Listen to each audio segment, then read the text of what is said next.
দ্বিতীয় ধরনের পুরস্কার তাকে দেওয়া হবে আখিরাতে। কি দেওয়া হবে? বলে দুনিয়ায় সে যা করছে তার চাইতে বহুগুণ বেশি প্রতিদান তাকে আখিরাতে দেওয়া হবে। তাহলে মুমিন মুমিনাত সে যদি আল্লাহ তাআলার সন্তুষ্টির জন্য ইবাদত করে তথা আমলে সালেহ করে, তাহলে দুই ধরনের পুরস্কার। প্রথম বিষয় হলো ঈমান তো থাকতে হবে, এটা মাস্ট বি। ঈমানবিহীন আল্লাহ তাআলার কাছে কোনো প্রকারের ইবাদত গ্রহণযোগ্য হবে না।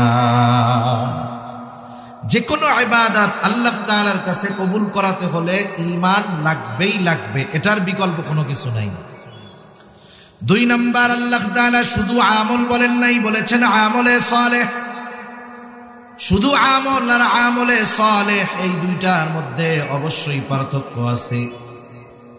একটা মানুষ করলেই সেটা কাজ হয়, আমল হয়, কিন্তু যখন ওই কাজটা আল্লাহ তাআলার কাছে কবুল হয় তখন ওই কাজটা তথা ওই আমলটা আমলে সালেহ হয়। একজন নামাজ পড়ছে, সাউন্ড একটু বাড়াও। একজন নামাজ পড়ছে, নামাজ পড়াটা আমল। এখন ওর আমলটা আমলে সালেহ কখন হবে? যখন ওই নামাজটা আল্লাহর কাছে কবুল হবে। এখন কার আমল আমলে সালেহ হবে? অনেকগুলো শর্ত কোরআন হাদিসের আলোকে বুজুর্গানে দিন বলেন। আমি কয়েকটা শর্তের কথা আপনাদের খেদমতে বলবো। এই শর্তগুলো ঠিক রেখে যদি আমরা আমল করি, ওই আমল যদি ছোট হয় ওই আমলটা আল্লাহর কাছে আশা করা যায় কবুল হবে এবং ওই আমলটা আমলে সালেহ হবে ইনশাআল্লাহ। এক নম্বরে আমল কবুল হওয়ার জন্য তথা আমলে সালেহ হওয়ার জন্য এক নাম্বার যেটা দরকার সেটা হলো আল্লাহ তাআলার সন্তুষ্টি তথা ইখলাস দরকার।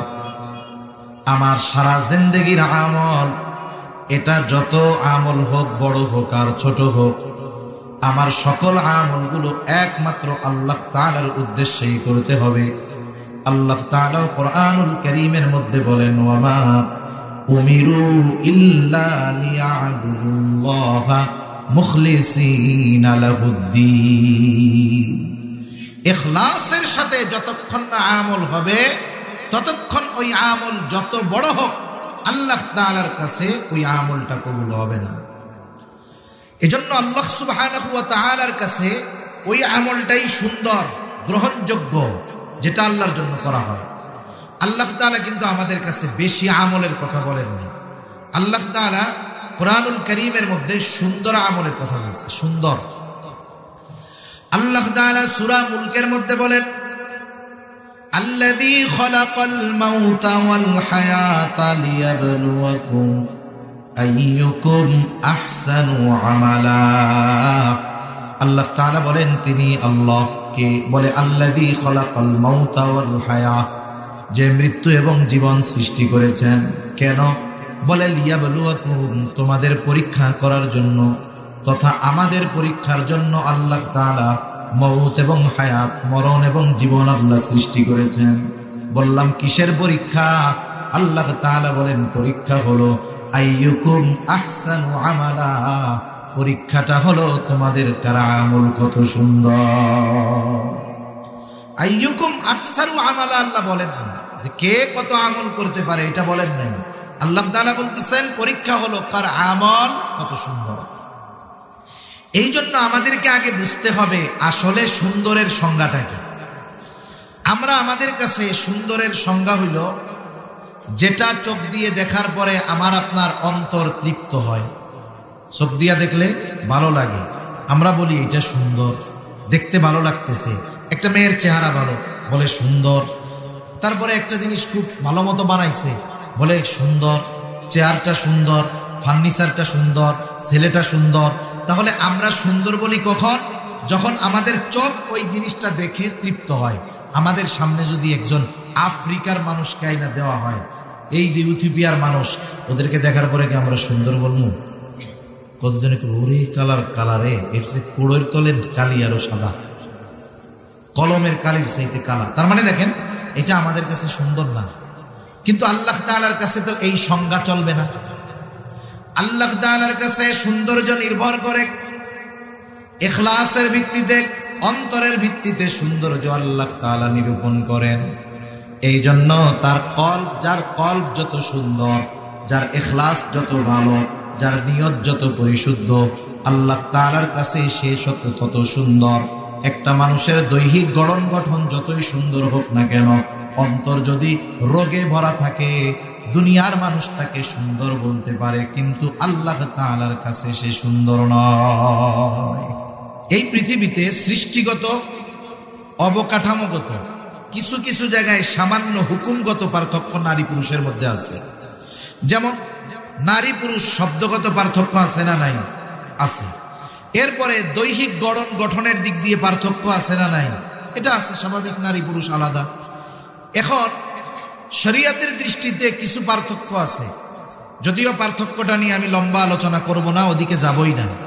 শরীয়তের ব্যাপারে নারী পুরুষের মধ্যে আরেকটা পার্থক্য হলো, শরীয়ত ওয়ারিসি সম্পদ বন্টনের ক্ষেত্রে পুরুষকে যা দিয়েছে নারীকে তার অর্ধেক দিয়েছে।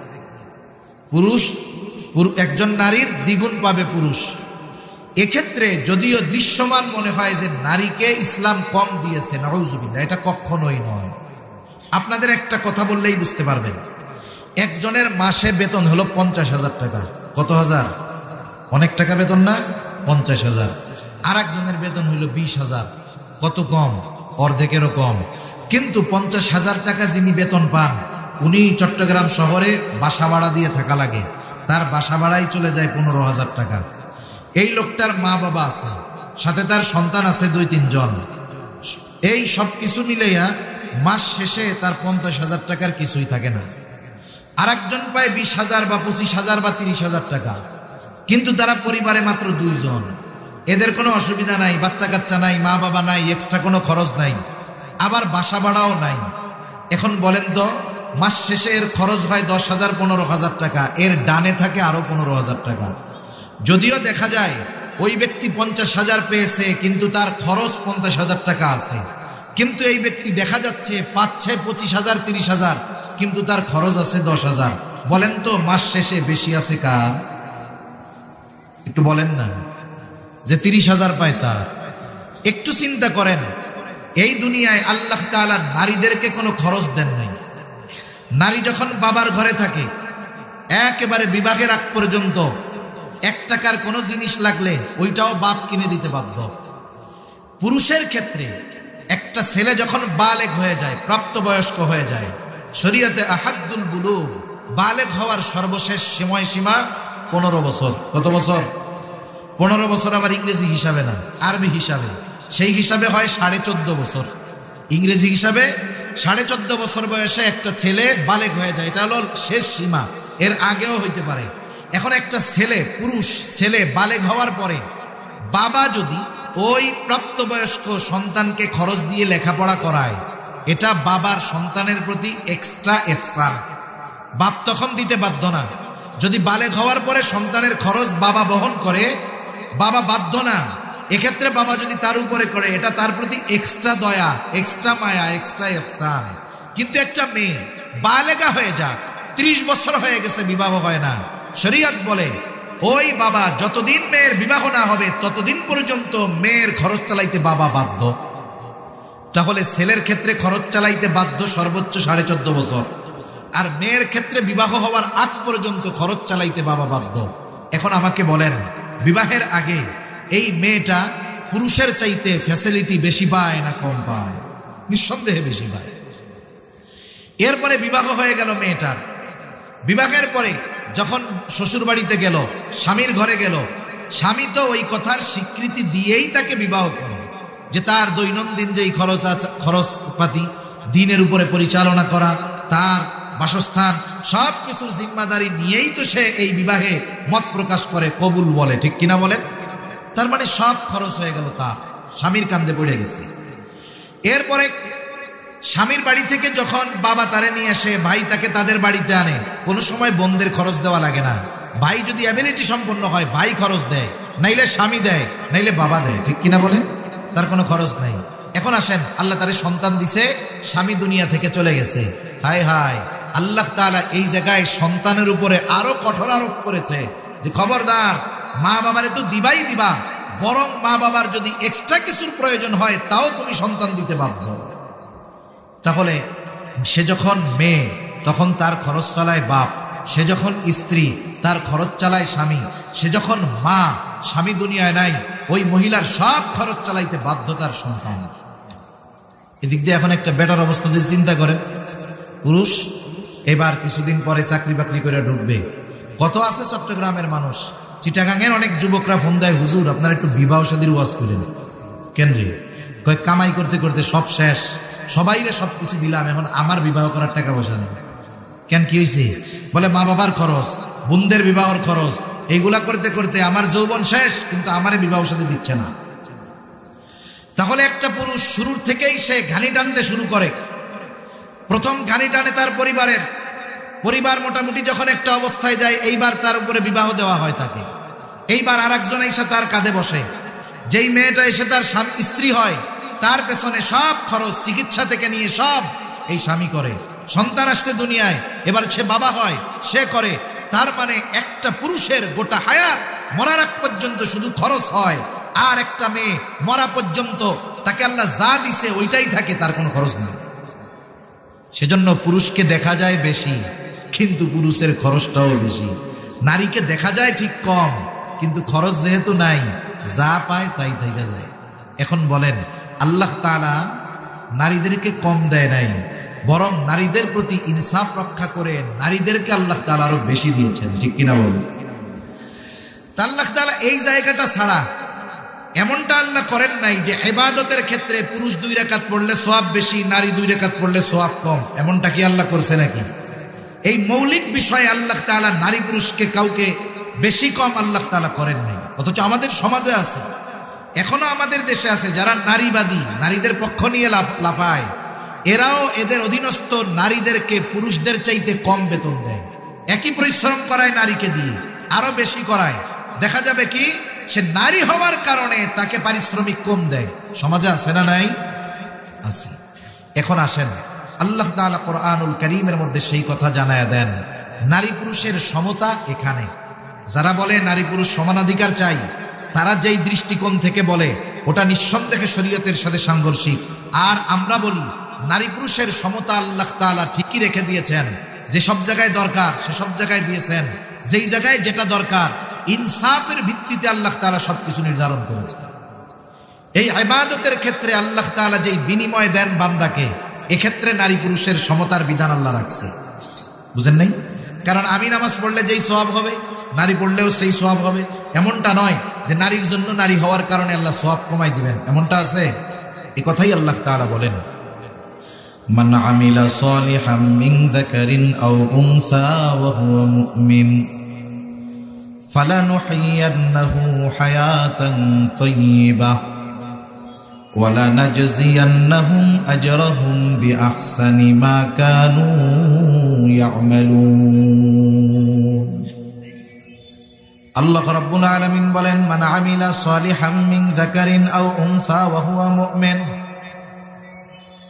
যে নেক আমল করে, আমলে সালেহ করে, ঈমান অবস্থায় হোক নারী অথবা পুরুষ, নারী হোক আর পুরুষ হোক, যে ঈমান অবস্থায় আমলে সালেহ করে, আল্লাহ রাব্বুল আলামিন বলেন ওই ঈমানদার নারী পুরুষের জন্য আল্লাহ তাআলা 2 ধরনের পুরস্কার রেখেছেন।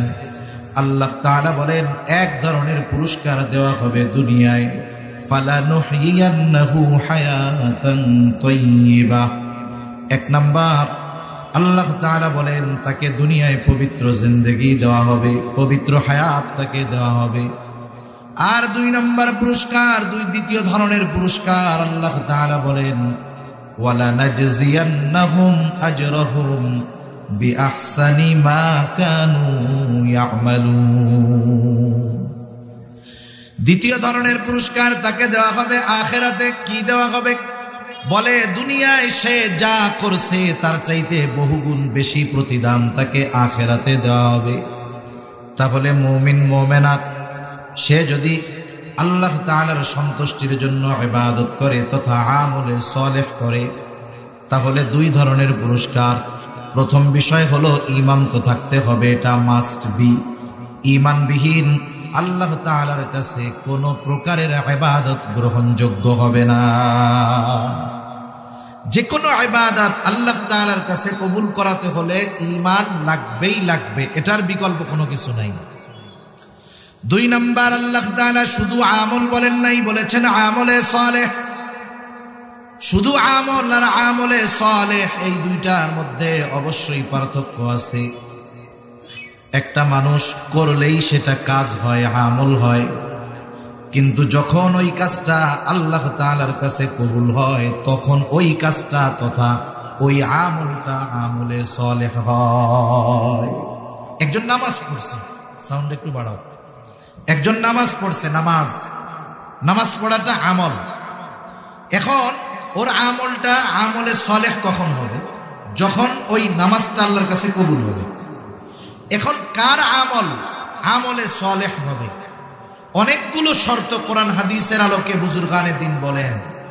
আমি কয়েকটা শর্তের কথা আপনাদের খেদমতে বলবো।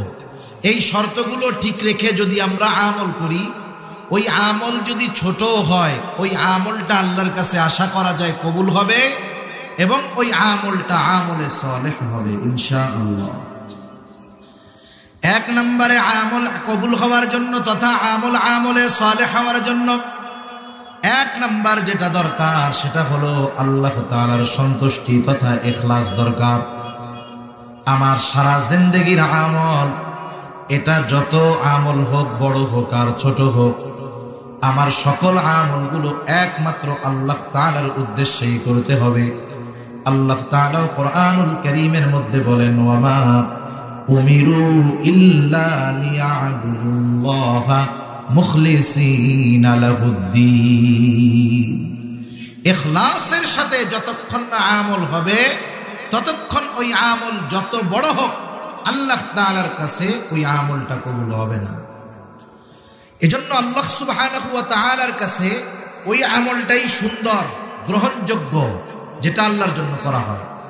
আল্লাহ তাআলা কিন্তু আমাদের কাছে বেশি আমলের কথা বলেননি। আল্লাহ তাআলা কোরআনুল কারীমের মধ্যে সুন্দর আমলের কথা বলছে, সুন্দর। আল্লাহ তাআলা সূরা মুলকের মধ্যে বলেন, আল্লাযী খালাকাল মাউতা ওয়াল হায়াতা লিয়াবলুয়াকুম আইয়ুকুম আহসানু আমালা। আল্লাহ তাআলা বলেন তিনি আল্লাহ। কে বলে? আল্লাযী খালাকাল মাউতা ওয়াল হায়া, যে মৃত্যু এবং জীবন সৃষ্টি করেছেন। কেন? বলে লিয়াবলুয়াকুম, তোমাদের পরীক্ষা করার জন্য তথা আমাদের পরীক্ষার জন্য আল্লাহ তাআলা মউত এবং হায়াত, মরণ এবং জীবন আল্লাহ সৃষ্টি করেছেন। বললাম কিসের পরীক্ষা? আল্লাহ তাআলা বলেন পরীক্ষা হলো আইয়ুকুম আহসানু আমালা, পরীক্ষাটা হলো তোমাদের কার আমল কত সুন্দর। আইয়ুকুম আকসারু আমালা, আল্লাহ বলেন যে কে কত আমল করতে পারে এটা বলেন নাই। আল্লাহ তাআলা বলতেছেন পরীক্ষা হলো কার আমল কত সুন্দর। এই জন্য আমাদেরকে আগে বুঝতে হবে আসলে সুন্দরের সংজ্ঞাটা কি। আমরা আমাদের কাছে সুন্দরের সংজ্ঞা হইল যেটা চোখ দিয়ে দেখার পরে আমার আপনার অন্তর তৃপ্ত হয়। চোখ দিয়ে দেখলে ভালো লাগে, আমরা বলি এটা সুন্দর, দেখতে ভালো লাগতেছে। একটা মেয়ের চেহারা ভালো, বলে সুন্দর। তারপরে একটা জিনিস খুব ভালো মতো বানাইছে, বলে সুন্দর, চেয়ারটা সুন্দর, ফার্নিচারটা সুন্দর, ছেলেটা সুন্দর। তাহলে আমরা সুন্দর বলি কখন? যখন আমাদের চোখ ওই জিনিসটা দেখে তৃপ্ত হয়। আমাদের সামনে যদি একজন আফ্রিকার মানুষকে আইনা দেওয়া হয়, এই যে ইথিওপিয়ার মানুষ, ওদেরকে দেখার পরে কি আমরা সুন্দর বলবো?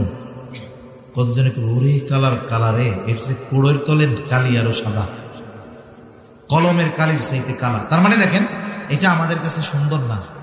কিন্তু আল্লাহ তাআলার কাছে তো এই সংজ্ঞা চলবে না।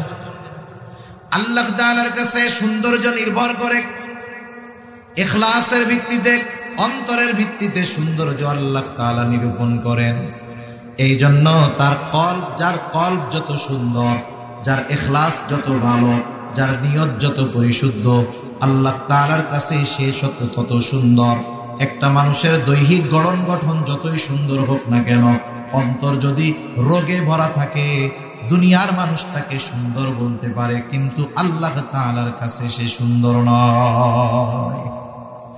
এ দুনিয়ার অনেক মানুষ দুনিয়া থেকে চলে গেছে, আমাদের দৃষ্টিতে তারা সুন্দর ছিল না, চেহারা কালো ছিল না, কিন্তু তাদের অন্তর আল্লাহ তাআলার মুহাব্বতের, নবীর মুহাব্বতে ভরপুর ছিল। ঠিক কিনা বলেন?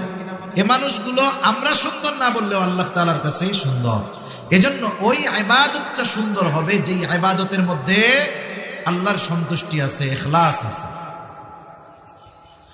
অনেক সময় আমরা দেখি একজন নামাজ পড়তেছে খুব ধীরস্থিরতার সাথে, আমি হুজুর আইসা মসজিদের মধ্যে নামাজে দাঁড়ায় গেছি, খুব সুন্দরভাবে ধীরস্থিরতার সাথে কেরাত পড়তেছি, দীর্ঘ সময় নিয়ে রুকু করতেছি, রুকু থেকে উঠে আবার সুন্দর মতো দীর্ঘ সময় দাঁড়ায় আছি, আর মনে মনে চিন্তা করতেছি আমি একাই তো নামাজ পড়ি, চারদিকে মুসল্লি আমার দিকে তাকায় আছে, আমারে মনে হয় এরা খুব বুজুর্গ বলবে। বলেন তো এই নামাজ আপনারা দেখা হয়তো কইতে পারেন, দেখ হুজুর কত সুন্দর রুকু সিজদা করে, হুজুর কত সুন্দরভাবে কেরাত করতেছে, একেবারে ধীরস্থিরতার সাথে সুন্দরভাবে হুজুর নামাজটা শেষ করলো, কিন্তু মনের মধ্যে আমার উদ্দেশ্য ছিল আপনারা দেখা জানি এই কথাটা কন। এখন বলেন আপনারা ঠিকই আমার নামাজটা দেখে সুন্দর বললেন, কিন্তু ওই ইবাদতটা কি আল্লাহর কাছে সুন্দর হয়েছে নাকি? আল্লাহর কাছে ওই ইবাদত সুন্দর হয় নাই।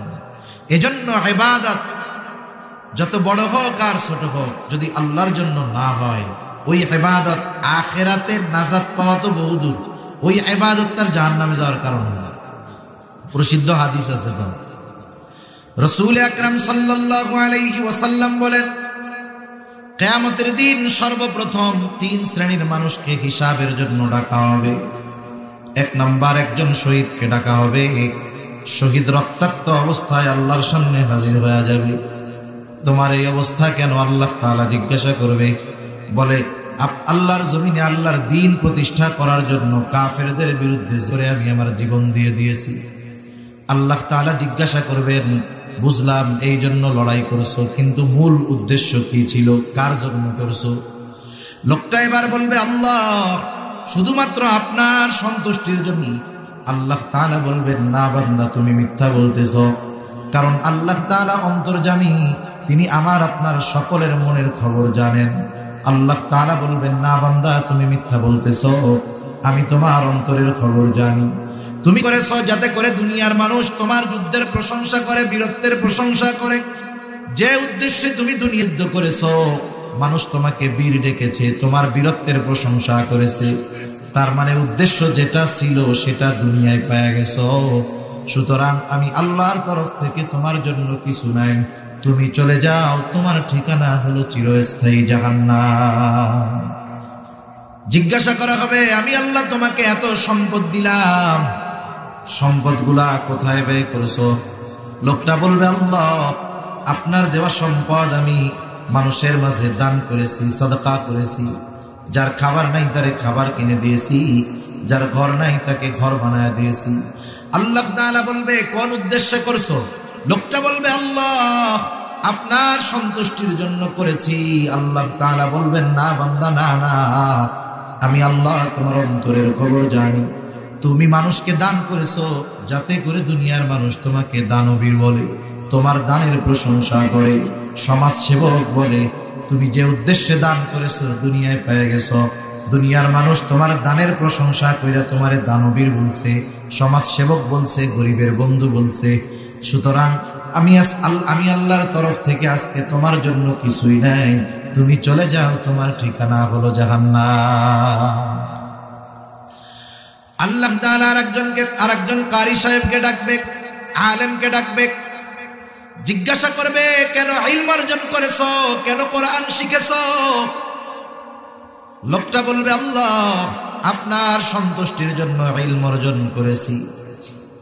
আল্লাহ তাআলা বলবে, না বান্দা, তুমি মিথ্যা বলতেছো, তুমি ইলম অর্জন করেছো যাতে করে দুনিয়ার মানুষ তোমার ইলমের প্রশংসা করে, তুমি ওয়াজ করো যাতে করে মানুষ তোমার ওয়াজের প্রশংসা করে, তোমাকে হাফেজ, আলেম, মুফতি উপাধি দিয়া ডাক দেয়। তুমি যে উদ্দেশ্যে ইলম অর্জন করেছো দুনিয়ায় পেয়ে গেছো, দুনিয়ার মানুষ তোমাকে বড় আলেম ডাকছে, দুনিয়ার মানুষ তোমার প্রশংসা করেছে, তোমার ইলমের প্রশংসা করেছে। সুতরাং আমি আল্লাহর তরফ থেকে আজকে তোমার জন্য কিছু নাই, তুমি চলে যাও, তোমার ঠিকানা হলো জাহান্নাম। একটু চিন্তা করে দেখেন তো, একটা মানুষ জীবন দিয়ে দেওয়া এটা কি যেন তেন ব্যাপার? অথচ জীবন দেওয়ার পরেও, এত বড় একটা কাজ করার পরেও শুধু উদ্দেশ্য আমরা করতে পারে নাই যে আল্লাহর জন্য এই জীবন দিলাম, এখন এই জীবন দেওয়াটা পুরো বৃথা হয়ে গেল। একজন দান সাদকা করছে, এত কষ্টার্জিত সম্পদ ব্যয় করছে, কিন্তু উদ্দেশ্যটা আল্লাহর জন্য না হয়ে মানুষের জন্য হওয়ায় ওই ইবাদত কাজেও আসে নাই, ঠিকানা হইল জাহান্নাম। একজন আলেম ইলম অর্জন করেছে, যারা মাদ্রাসায় পড়ে এরা জানে মাদ্রাসায় পড়া কত কষ্টকর, খাবারের কষ্ট, থাকার কষ্ট, ঘুমের কষ্ট। এত পরিশ্রম করে ইলম অর্জন করার পরে আমরা যদি এই চিন্তা করি যে আমার এই ইলমটাকে আমি টাকা কামানোর মাধ্যম বানায় নিব, আমার ইলম দ্বারা আমি মানুষের প্রশংসা অর্জনের চেষ্টা করব, মানুষ আমার ইলমের প্রশংসা করবে, মানুষ আমার কণ্ঠের প্রশংসা করবে, মানুষ আমাকে মাথায় তুলে নাচবে, আমি যদি এই আশা করি, আমার এই ইলম আমার নাজাত তো বহুদূর, আমার জাহান্নামে যাওয়ার কারণ হয়ে যাবে। ঠিক কিনা বলেন? কেন হবে? কারণ একজন ইবাদত করে নাই, ও ইবাদত না করার কারণে শাস্তি পাবে, নাইলে আল্লাহ তাআলা যদি চায় ওরে মাফ করে দিবে যদি শিরিক না করে। কিন্তু একজন ব্যক্তি ইবাদত কইরাও কেন শাস্তি পাবে? বলেন তো, ইবাদতের একমাত্র হকদার কে? একটু জোরে বলেন না, কে? আল্লাহর হক ইবাদত করা। হাদিসের মধ্যে আসছে আল্লাহ তাআলার হক হইল কি? তার ইবাদত করা, তার সাথে কারো শরীক না করা। কেউ যদি শিরক করে তাহলে সবচাইতে বড় হক সে আল্লাহর নষ্ট করে। এখন কেউ যদি ইবাদতটা আল্লাহকে বাদ দিয়ে অন্য কাউকে সন্তুষ্ট করার জন্য করে, এটাও সে শিরক করে। সে কি করে বলেন না? হক ছিল কার? আল্লাহর সন্তুষ্টির জন্য করা, ইবাদত করলো পাবলিকের সন্তুষ্টি লেগে। তাহলে দেখেন তো, এখানে কি আল্লাহ তাআলার সাথে শিরিক হলো কি হলো না? মাখলুককে ইবাদতের ক্ষেত্রে আল্লাহর সমকক্ষ দাঁড় করায় দেওয়ার মতো হয়ে গেল। এখন কি হবে? শিরিক যুক্ত আমল, এটা কি কবুল হবে? তাহলে প্রথমে আমল বাদ। প্রথমে কি বাদ? আমল বাদ। দ্বিতীয়ত, আমলের হক ছিল কার? কিন্তু করছে মানুষের দেখানোর লাগে, অপরাধ হয়েছে না, এই জন্য এখন শাস্তি হবে। একজন আমল না কইরা মাপ পাওয়া যাইতে পারে, আর একজন আমল করে ধরা খেয়ে যেতে পারে, যদি শুধু তার ওই আমল, তার ইবাদতের মধ্যে ইখলাস তথা আল্লাহর সন্তুষ্টি যদি না থাকে। সেজন্য আমার আপনার গোটা হায়াতের ছোট বড় সব ইবাদত একমাত্র কার জন্য করব? জবান খুলে বলেন, আরো জোরে বলেন, কার জন্য? আমার নামাজ, আমার রোজা, আমার হজ, আমার যাকাত, আমার কুরবানি, আমার দান সাদকা সব আল্লাহ তাআলার জন্য করতে হবে। আমাদের অঞ্চলে কিছু মানুষ এমনও আছে, একজনের ডাকে হাজি আর একজনের ডাকে আলহাজ। এখন এর ব্যাখ্যা কি আমার জানা নেই। ইমাম সাহেব জিজ্ঞাসা করে, হুজুর ওনারে আলহাজ কয়, আমি হজ করছি, উনিও করছি, ওনারে আলহাজ কয়, আমারে হাজি কয় কেন? আলহাজ কইলে একটা ভালো লাগে, বুঝেন নাই? আলহাজ শব্দেরও তো একটা ভাবসাব আছে। এখন হুজুরে কি উত্তর দিবে? কয়, শুনেন উনি 3-4 বার করছে তো এই জন্য মনে হয় উনি আলহাজ। এখন উনিও কয়, আমার আল্লাহ টাকা পয়সা কম দিছে, আমিও আরো 3-4 বার করে আলহাজ হয়ে যাবো। আমি কই, তুমি আলহাজ হওয়ার জন্য যদি 100 বারও হজ করো, তোমার হজ কবুল হবে না। ঠিক কিনা বলেন? ওই হজ দিয়ে তুমি আলহাজ হইতে পারবা, কিন্তু আল্লাহর রাসূল সাল্লাল্লাহু আলাইহি ওয়াসাল্লাম হাদিসের মধ্যে হজের যেই ফজিলতের কথা বর্ণনা করেছেন, যে হজ করলো সে যেন কেমন যেন সদ্য ভূমিষ্ঠ নিষ্পাপ শিশুর মতো হয়ে গেল। ওই ফজিলত তো অর্জিত জীবনেও হবে না, বরং আলহাজ হওয়ার জন্য হজ করলে কিয়ামতে ওই হজ তার জাহান্নামে যাওয়ার কারণ হতে পারে। ঠিক কিনা বলেন? এজন্য আমরা ছোট বড় সব ইবাদত আল্লাহর জন্য করব। একজন বড় ইবাদত করতেছে, দেখেন অনেক সময় সমাজে আছে, অনেক জায়গায় দান করবে, একজনকে আমি 50,000 টাকা দিব, সে তো মানুষের সামনে খুব গর্বের সহকারে বলে, গর্বের সাথে বলে, আর একজন দিবি 50 টাকা। এখন 50,000-এর পরে আর একজন 50 টাকা বলতে লজ্জা পায়, লজ্জা লাগে না? কিন্তু দেখা যাবে যে 50 টাকা দিচ্ছে ও আল্লাহর জন্য দিচ্ছে, আর একজন 50,000 টাকা মানুষের বাহবা পাওয়ার জন্য দিচ্ছে। ও বেটা যদি 50 লাখও দিত, ওই বেটার 50 টাকা নয়, ওই ইখলাসওয়ালা লোকের 50 পয়সার সমান হবে না। ঠিক কিনা বলেন? এজন্য অনেক সময় আমরা মনে করি যে ছোট ইবাদত এগুলো কোনো ব্যাপার না, কিন্তু ছোট ইবাদত বড় বিপদ থেকে কারণ বাঁচার কারণ হতে পারে। এজন্য নবীজি বলেছেন, আয়েশা সিদ্দিকা রাদিয়াল্লাহু তাআলা আনহা থেকে বর্ণিত, যে আয়েশা, তুমি কখনো কোনো ইবাদতকে ছোট মনে করবা না, কোনো গুনাহকে ছোট মনে করবা না। কারণ হতে পারে ওই ছোট ইবাদতটা নাজাতের কারণ হতে পারে, আবার ওই ছোট গুনাহটার কারণে আল্লাহ শাস্তি দিতে পারে। ঠিক কিনা বলেন? প্রসিদ্ধ ঘটনা আমরা শুনি যে একজন দুশ্চরিত্রা মহিলা, সে একটা পিপাসিত কুকুরকে মুজার মধ্যে ভিজাইয়া পানি পান করানোর কারণে নাজাত পেয়ে গেছে, আল্লাহ তাকে মাফ করে দিছে। আর একজন একটা বিড়ালকে বেঁধে রাখছে, খাবারও দেয় নাই, ছাড়েও নাই, এখন বিড়ালটা মারা গেছে। নবীজি বলেন এই কারণে আল্লাহ তাআলা তাকে শাস্তি দিবে। তাহলে আমাদের ছোটখাটো ইবাদত গুলো বড় বিপদ থেকে বাঁচার কারণ হতে পারে যদি আল্লাহ তাআলার সন্তুষ্টির জন্য করি। করা যাবে তো ইনশাআল্লাহ? তাহলে আমলে সালেহ হওয়ার জন্য এক নাম্বার যেই বিষয়টা দরকার সেটা হলো ইখলাস, নিয়তের বিশুদ্ধতা। যাই বলেন না কেন, আল্লাহর সন্তুষ্টি যাই বলেন না কেন। তাহলে এক নাম্বার শর্ত হলো আমার আপনার ছোট বড় সকল ইবাদত আল্লাহ তাআলাকে দেখানোর জন্যই করব। দুনিয়ার মানুষকে দেখানোর জন্য ইবাদত করলে কবুল হয় না, পাপ হয়, শাস্তি পাওয়া লাগতে পারে।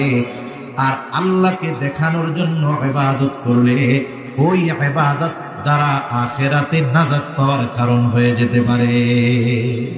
একই জিনিস, মানুষরে দেখাইলে পাপ, আল্লাহরে দেখানোর জন্য করলে সওয়াব। দুই নাম্বার, পৃথিবীতে এমন কোন ইবাদত নাই যেই ইবাদতের সুন্নাত পদ্ধতি নাই।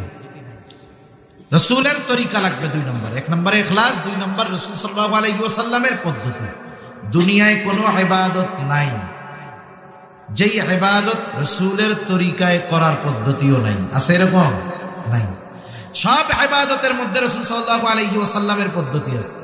আরে ইবাদত রাখেন, ইবাদত যেটা আল্লাহর হুকুম আছে, কিন্তু যেগুলো দুনিয়াবি কাজ করবে, দুনিয়ার কাজ করলে সওয়াব নাই, না করলে গুনাহ নেই, এই ধরনের কাজও যদি কেউ রাসূল সাল্লাল্লাহু আলাইহি ওয়াসাল্লামের পদ্ধতিতে করে, ওই দুনিয়াবি কাজটাও তার আমলনামায় ইবাদত বলে গণ্য হয়ে যায়। সুবহানাল্লাহ।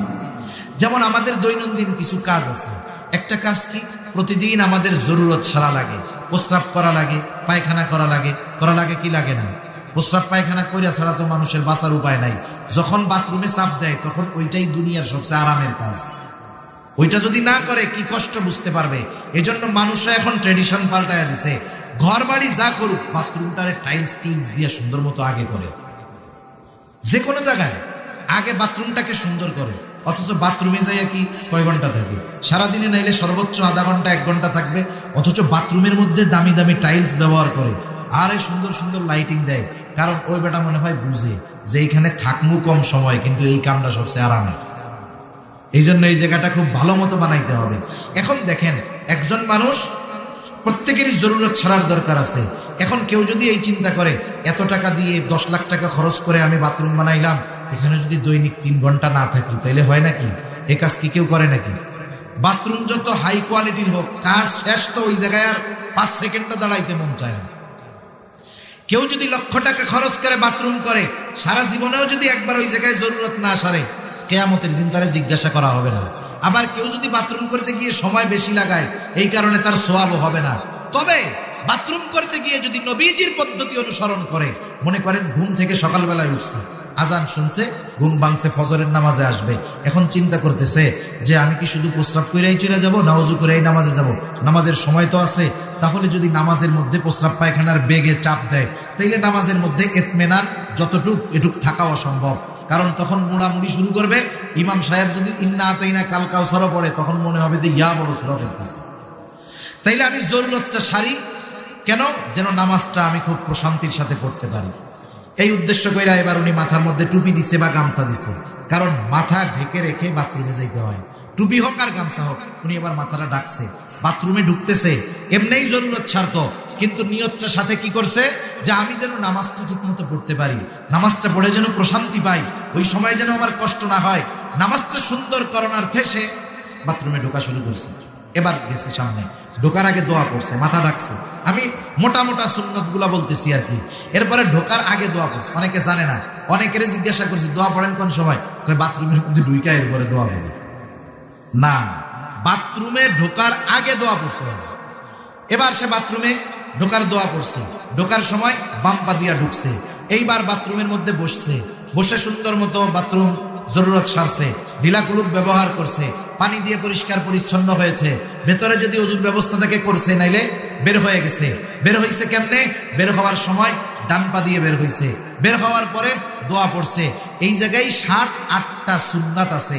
অথচ দেখেন এই কাজটা সাধারণভাবে করলে কোনো সওয়াব হইতো না, কিছুই হইতো না, গুনাহ হইতো না, কিন্তু শুধুমাত্র নিয়ত করেছে ইবাদতের সুবিধার্থে, নবীজির তরিকায় আমি এই কাজটা করলাম, দেখা যাবে কমপক্ষে 10-12টা সুন্নাত ওইটুকু কাজের মধ্যে সে করে ফেলছে। সুবহানাল্লাহ বলেন। এই যে সুন্নাত পদ্ধতিতে দুনিয়ার কাজটা করলো, সওয়াব হইছে না গুনাহ হইছে? এটা ইবাদত বলে যোগ হয়ে যায়। খানা খাই, প্রত্যেকদিন খানা খাই, স্বাভাবিক ব্যাপার। পানি পান করি, স্বাভাবিক ব্যাপার। আমি পানিটা ডান হাতে পান করব, বসে পান করব, 3 ডোকে নয়, 3 শ্বাসে পানি পান করব। অনেকে মনে করে পানি মনে হয় 3 ডোক, 1 ডোক নিলাম, 2 ডোক নিলাম, না না, 3 শ্বাস। একবার নিছি, বিরতি বিরতি বিরতি, এই যে 3 বার, 3 শ্বাসে পান করব, বসে পান করব, পান করার আগে বিসমিল্লাহ বলবো, শেষে আলহামদুলিল্লাহ বলবো। হিসাব করে দেখেন 7-8টা সুন্নাত এই পানি পানের মধ্যে হয়ে গেল। সওয়াব হবে কি হবে না? আপনি রাস্তা থেকে বাজারে যান, মসজিদে যান, প্রয়োজনে যান, অনেক সময় হেঁটে যান, আপনি যদি নিয়ত করেন যে নবীজি ডান পাশ দিয়ে হাঁটতেন, ডান পাশ দিয়ে চলা সুন্নাত, এই নিয়তে ডান পাশ দিয়ে পথ চললেন, বলেন তো এই পথ চলাও ইবাদত হবে কি হবে না? তার মানে সুন্নাত হইল এমন এক জিনিস, এমন এক জিনিস, ওইটাকে দুনিয়ার যে কোনো বৈধ কাজের সাথে যদি খালি লাগায় দেওয়া হয়, ওই বৈধ কাজটাও ইবাদত বলে গণ্য হয়ে যায়। আর নামাজ রোজার মধ্যে যে সুন্নাত থাকবে না, এটা তো হইতেই পারে না। তাইলে নবীজির সুন্নাত ইবাদত কবুলের দ্বিতীয় শর্ত। আমরা অনেক সময় মনে করি যে সুন্নাতের পরিভাষা বা সুন্নাতের অর্থ হইল যেটা করলে সওয়াব, না করলে গুনাহ নাই। অনেকে ভাবে এরকম। না না, কিছু সুন্নাত তো ফরজ আছে, কিছু সুন্নাত ওয়াজিব, কিছু সুন্নাত স্বাভাবিক সুন্নাত। এখন কয় সুন্নাত আবার ফরজ হয় কেমনে? আচ্ছা, কোরআনুল কারীমের মধ্যে নামাজের হুকুম, নামাজের কথা আছে 82 জায়গায়। কত জায়গায়? বিষয়টা কিন্তু এমন না। মুফাসসিরিনে কেরাম বলেন যে 82 জায়গায় আল্লাহ তাআলা একই কথা বলছেন, তাইলে এক কথা বারবার বলা হইল না? না না, 82 জায়গায় নামাজের কথা বলায় কমপক্ষে 82টা উদ্দেশ্য আছে আল্লাহ তাআলার। আল্লাহ তাআলার কমপক্ষে 82টা উদ্দেশ্য আছে। আমার ওইদিকে যাওয়ার সময় নাই, সুযোগও নাই। মোট কথা হইল, কোরআনুল কারীমের মধ্যে একবার যদি কথাটা আসতো নামাজের, যেমন গুরুত্ব 100 বার আসলেও তেমন গুরুত্ব। কিন্তু আমরা তো সাধারণ মানুষ, আমরা সংখ্যার কারণে গুরুত্ব একটু বেশি মনে করি, ওইটাই ধরেই নিলাম 82 বার নামাজের কথা আসছে।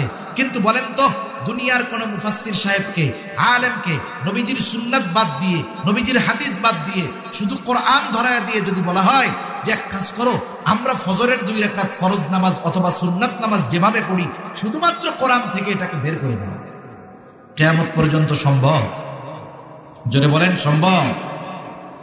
তাহলে কোরআনে আল্লাহ তাআলা নামাজের আদেশ দিয়েছেন কোরআনে। এখন কেমনে নামাজ পড়বো, কোন পদ্ধতিতে পড়বো? নবীজি বলেন টেনশনের কোনো কারণ নাই। সল্লু কামা রাআইতুমুনি উসল্লি। নামাজের আদেশ দিয়েছেন আল্লাহ, নামাজ পড়ার পদ্ধতি উম্মতকে শিখায়া দিয়েছেন মুহাম্মাদুর রাসূলুল্লাহ। এজন্য প্রত্যেকটা ইবাদতের, প্রত্যেকটা জিনিসের মধ্যে নবীজির সুন্নাত আছে। যেমন কেউ যদি কয় রুকু করা, আল্লাহ বলেন ওয়ারকাউ মা'আর রাকিঈন, রুকু করা এটা ফরজ। রুকু করা কি বলেন না? ফরজ। এখন রুকু মানে কি? ঝুঁকা। আপনি যদি দাঁড়ায় থেকে এতটুকু ঝুঁকেন, এটাও তো ঝুঁকা হয়ে গেল। এখন কতটুকু ঝুঁকবেন, এই ঝুঁকাটা শিখাইছেন নবী, আর রুকুটা ফরজ করি নবীর পদ্ধতিতে। তাহলে রুকুর ক্ষেত্রে এটাও এক প্রকারের সুন্নাত, আর এই সুন্নাতটা হলো ফরজ সুন্নাত। সেজন্য নবীজির কিছু সুন্নাত আছে ফরজ, কিছু সুন্নাত ওয়াজিব। ওয়াজিব আবার কোনটা? সারা দুনিয়ার মুহাক্কিক উলামায়ে কেরাম এ ব্যাপারে একমত। প্রত্যেকটা পুরুষের জন্য দাড়ি লম্বা করতে হবে। কতটুকু রাখতে হবে? বলে কমপক্ষে 1 মুষ্টি পরিমাণ। কমপক্ষে কত? 1 মুষ্টি রাখতেই হবে। 1 মুষ্টির আগে যারা দাড়ি রাখবে, এদের দাড়ি ছাটার কাটার গুনাহ হতে থাকবে। তাহলে এই দাড়ি রাখার যেই সুন্নাত, এটাকে কেউ যদি মনে করে যে রাখলে সওয়াব, না রাখলে গুনাহ নাই, তা না। কিন্তু এটা ওয়াজিব সুন্নাত। যে তরক করতেছে, রাখতেছে না, আমরা দোয়া করি আল্লাহ রাখার তৌফিক দান করুক। তার নামাজ পড়তেছে, এটা ছাটার কাটার গুনাহ তার হচ্ছে আমল। আবার সাধারণ সুন্নাত যেগুলো, কিছু সুন্নাত আছে এগুলো করলে সওয়াব, না করলে গুনাহ নাই। সেজন্য ইবাদত কবুল হওয়ার জন্য তথা আমলে সালেহ হওয়ার জন্য দ্বিতীয় শর্ত হলো যে অবশ্যই ইবাদতটা রাসূলুল্লাহ সাল্লাল্লাহু আলাইহি ওয়াসাল্লামের তরিকায় করতে হবে। এখন বিষয় হলো এই তরিকা পদ্ধতি, কিছু জিনিস আছে এগুলো পড়েই কিন্তু শেখা যায় না। আচ্ছা, এমবিবিএস ডাক্তার হওয়ার জন্য পড়ালেখা করার দরকার আছে না নাই? একজন এমবিবিএস ডাক্তার হয়েছে মানে একাডেমিক্যাল পড়াশোনা তার শেষ। আপনারা জানেন একটা ডাক্তার একাডেমিক্যাল পড়াশোনা শেষ করার পরে কেউ 2 বছর, কেউ 3 বছর, 4 বছর আরেকজন প্রবীণ অভিজ্ঞ ডাক্তারের তত্ত্বাবধানে এই 5 বছর যা পড়ছে ওইগুলো হাতে কলমে শিখে। জানেন আপনারা এটাকে বলে ইন্টার্নি। ইন্টার্নি যে ডাক্তার না করছে লেখাপড়া শেষ কইরা, ও যদি বাজারে এসে ফার্মেসির দোকানও দেয়, বিপদ আছে। কি আছে বলেন? বিপদ আছে। আপনি সচেতন মানুষ, আপনি জানলেন ও এমবিবিএস ডাক্তার হইছে, বাংলাদেশের বইগুলো সব পড়ছে, লন্ডন থেকে ডাক্তারি বই এনে সব পড়ছে, কিন্তু কোনো ডাক্তারের সোহবতে থাইকা সে কখনো ইন্টার্নি করে নাই, প্র্যাকটিক্যালে হাতে কলমে ওই কাগজের লেখাগুলোকে শেখে নাই। বলেন তো আপনি তারে দিয়ে অপারেশন করাবেন? ও যদি উল্টা কয় যে আপনার যেই রোগ অপারেশন করতে 1 লাখ খরচ হবে, আমি উল্টা আপনার 1 লাখ দিব, কিন্তু আপনি আমার কাছে অপারেশন হন, জীবনে হইবেন? টাকা দিতে চাইলেও তার কাছে অপারেশন হবেন না। কেন হবেন না?